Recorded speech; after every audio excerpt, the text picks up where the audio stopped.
오늘 이 아침 우리가 함께 묵상할 말씀은 요한복음 13장 31절에서 35절까지의 말씀입니다. 이 말씀 함께 읽고 오늘 우리에게 주시는 하나님의 말씀의 은혜를 함께 나누도록 하겠습니다. 유다가 나간 뒤에 예수께서 말씀하셨다. 이제는 인자가 영광을 받았고 하나님께서도 인자로 말미암아 영광을 받으셨다. 하나님께서 인자로 말미암아 영광을 받으셨으면 하나님께서도 몸소 인자를 영광되게 하실 것이다. 이제 곧 그렇게 하실 것이다. 어린 자녀들아, 아직 잠시 동안은 내가 너희와 함께 있겠다. 그러나 너희가 나를 찾을 것이다. 내가 일찍이 유대 사람들에게 내가 가는 곳에 너희는 올 수 없다 하고 말한 것과 같이 지금 나는 너희에게도 말하여 둔다. 이제 나는 너희에게 새 계명을 준다. 서로 사랑하여라. 내가 너희를 사랑한 것 같이 너희도 서로 사랑하여라. 너희가 서로 사랑하면 모든 사람이 그것으로써 너희가 내 제자인 줄을 알게 될 것이다. 아멘. 사랑하라는 말씀은 사실 그리 새로운 말씀은 아닙니다. 다른 종교에서도 이웃을 사랑하라는 말씀, 그런 권면은 넘치죠. 유대교 안에서도 레위기 19장 18절의 말씀을 따라서 내 이웃을 내 자신처럼 사랑하라는 그 말씀이 핵심 윤리이고요. 불교에서도 자비를 수행하면서 모든 존재에게 사랑을 확장하라는 그런 가르침이 있습니다. 이슬람 그리고 힌두교 안에서도 사랑과 평정심을 덕으로 제시하고 있지요. 그러니 사랑하라는 가르침만 놓고 보면 이것을 과연 새로운 계명이라고 말할 수는 없을 것 같다고 생각이 들어요. 게다가 예수님 당시에 있었던 그 쿰란 공동체 안에서도 이미 사랑을 매우 높은 가치로 여겼고요. 그래서 이웃사랑을 강조했다고 합니다. 그러니 서로 사랑하라는 말씀만으로는 새로운 계명이라고 우리가 이야기할 수는 없을 것 같아요. 그러나 예수님께서 서로 사랑하라는 이 말씀이 새로운 계명이 될 수 있었던 것은 이 사랑하라는 것에 대한 새로운 기준을 제시해 주셨기 때문에 그렇습니다. 바로 내가 너희를 사랑한 것 같이라는 기준이지요. 예수님의 이 말씀 이후로 예수 그리스도를 중심으로 모이는 새로운 공동체의 이웃사랑은 다른 종교와 완전히 다른 기준을 가지게 되었어요. 심지어 유대교와도 말입니다. 그리스도인은 서로를 사랑하되 그리스도께서 보여주신 그 사랑이 기준이 되어서 바로 그 기준에 다다르는 것을 목표로 사랑을 하는 사람들입니다. 그러니 새로운 계명이 되는 것이죠. 그런데요, 서로 사랑하라는 것이 새로운 계명이 되었다는 것에 우리가 좀 생각할 점이 있어요. 계명이 되었다는 것은 무슨 의미입니까? 이게 지켜도 되고 안 지켜도 되는 그런 것이 아니라는 겁니다. 선택의 사항이 될 수는 없어요. 그리스도인에게 서로를 사랑하는 것은요, 이제 지켜야 하는 것이 되었습니다. 그런데 문제는 그럴 수 있느냐라는 것이죠. 내 마음에 들지 않는 사람이 있습니다. 내가 가까이 하고 싶지 않고 거리를 두면서 그렇게 지내고 싶은 사람이 있습니다. 공동체 안에 꼭 그런 이웃들이 있지요. 나와 생각도 다르고 정치적인 색깔도 다릅니다. 살아온 삶의 이야기도 너무 다릅니다. 너무 많은 것이 다릅니다. 그런데 예수님의 가르침은 무엇입니까? 그럼에도 사랑해야 한다고 말씀하시는 거잖아요. 서로 사랑하라는 새 계명을 주신 것이잖아요. 이런 점을 생각해 볼 때 그리스도인에게 사랑은요, 이제 이건 감정적인 영역이 아니게 되었습니다. 사랑은 내 감정이 앞서서 행동을 이끌어내는 것이 아니게 되었어요. 이 사랑은 이제 좀 달라요. 그렇다면 이 사랑은 감정을 따르지 않는 일방적인 헌신으로 인한 어떤 결단의 영역인 걸까요? 아닙니다. 감정은 따르지 않고 결단으로만 행동을 이끌어 가려고 하면요, 사람은 꾸준하게 할 수 없습니다. 얼마간은 그 결단과 결심으로 나와 완전히 다른 사람을 사랑해 보려고 할 수 있겠죠. 하지만 얼마 가지 못합니다. 그래서 중요한 것이 여러분 바로 그리스도께서 너희를 사랑한 것 같이라는 바로 이 말씀이에요. 그리스도인들에게 사랑이라는 이 행위를 이끌어내는 그 감정의 힘은 어디서 나오느냐?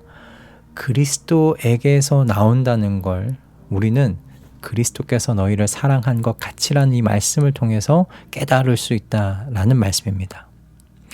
우리는 종종 이웃을 사랑하라고 하신 이 말씀을 따라서 정말 결단하고 급하게 행동으로 옮겨보려고 하기 쉽습니다. 그리고 그러다가 어떻게 됩니까? 쉽게 지쳐요.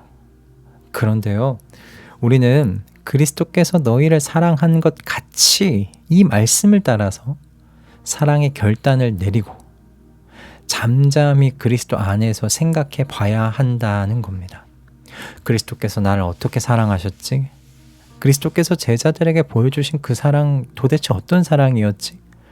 여러분, 그리스도 안에서 먼저 그것을 묵상하는 자리가 필요하다라는 말씀입니다.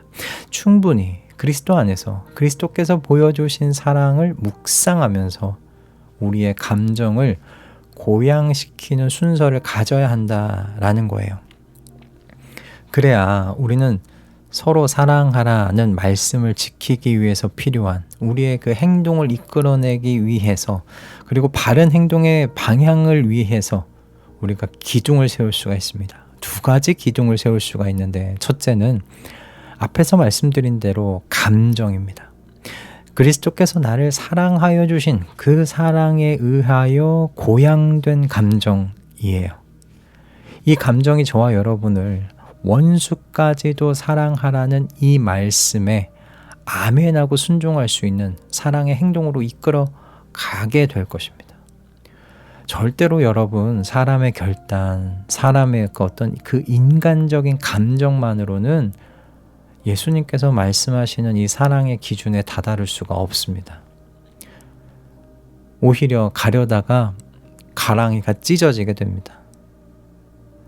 그러므로 여러분, 그리스도께서 제자들을 어떻게 사랑하셨는지, 나를 어떻게 사랑하고 계시는지를 생각해 보면 그리스도를 따라서 나도 저렇게 다른 사람을 사랑해 봐야지, 그렇게 결단하고 행동하게 됩니다. 자연스럽게 그렇게 됩니다. 왜요? 감정이 고양되기 때문에 그렇습니다.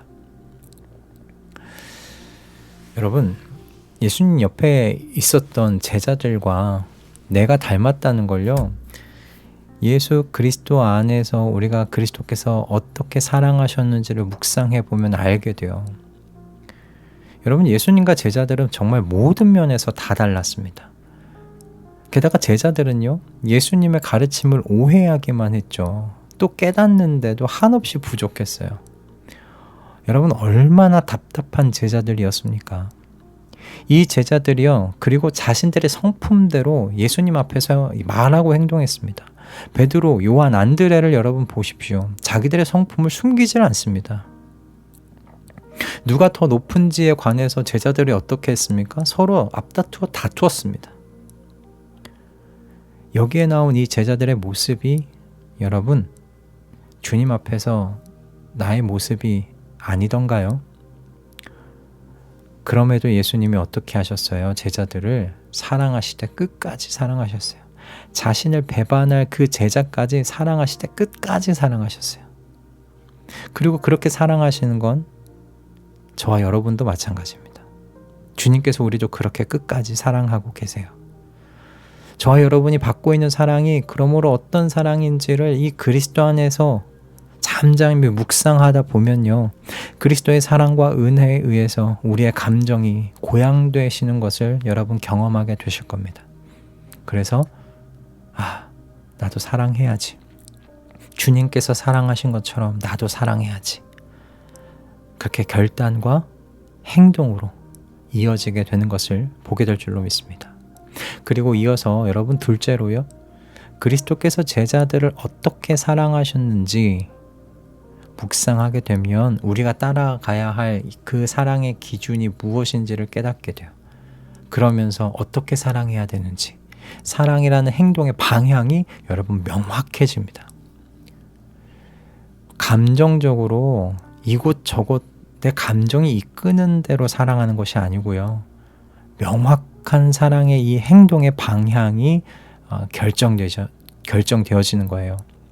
제자들의 발을 씻어주는 것과 같은 어떤 종노릇하는 사랑, 그리스도 안에 있는 모든 사람들을 위해 생명을 버리시는 자기 희생적인 어떤 사랑, 제자들의 무지함 그리고 배반에도 불구하고 그 허물을 기억하지 않고 용서하시는, 허물을 잊는, 망각하신 어떤 그런 사랑. 우리는 예수 그리스도를 묵상하면서 사랑의 행동이 어떤 방향으로 가야 하는지 명확하게, 정확하게 가르침을 받을 수 있게 됩니다. 그래서 그리스도 안에서 그리스도께서 어떻게 우리를 사랑하셨는지를 생각하고 묵상해 봐야 한다는 겁니다. 행동으로 옮겨지기 전에 그리스도 안에서 그리스도께서 우리를 어떻게 사랑하셨는지를 생각해 보는 그 자리를 가져야 한다라는 말씀입니다. 그러므로 여러분, 서로 사랑하라는 말씀을 지키기 위해서 더더욱 그리스도께서 사랑하신 것을 묵상하실 수 있기를 바랍니다. 제자들에게 보여주신 사랑이 바로 오늘 그리고 영원히 우리를 향하시는 그리스도의 사랑입니다. 이 사랑과 은혜가 우리의 감정을 고양시킬 수 있도록 충분히 잠겨 있으십시다. 성급하게 바로 행동으로 나아가지 마시고 그리스도의 사랑과 은혜를 묵상하시면서 여러분의 감정이 이끄는 만큼 그만큼만 서로를 사랑하기 위해 행동하시면 됩니다.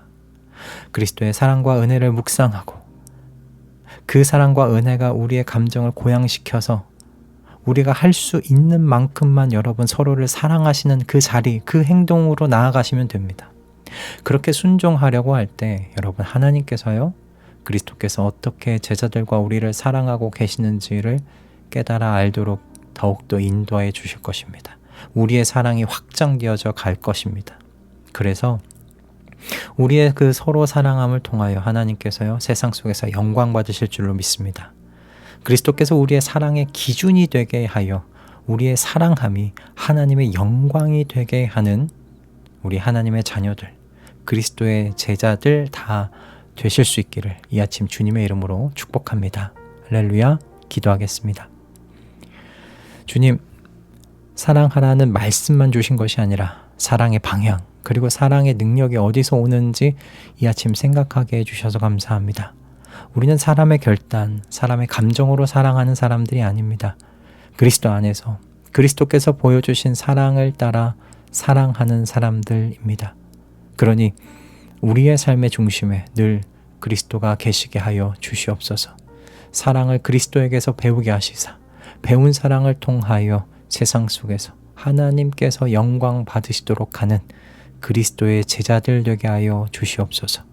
그리스도께서 하나님 아버지의 영광을 위해 사셨던 것처럼 우리도 그렇게 살아갈 수 있도록 이끌어 주시옵소서. 예수 그리스도의 이름으로 기도드립니다. 아멘.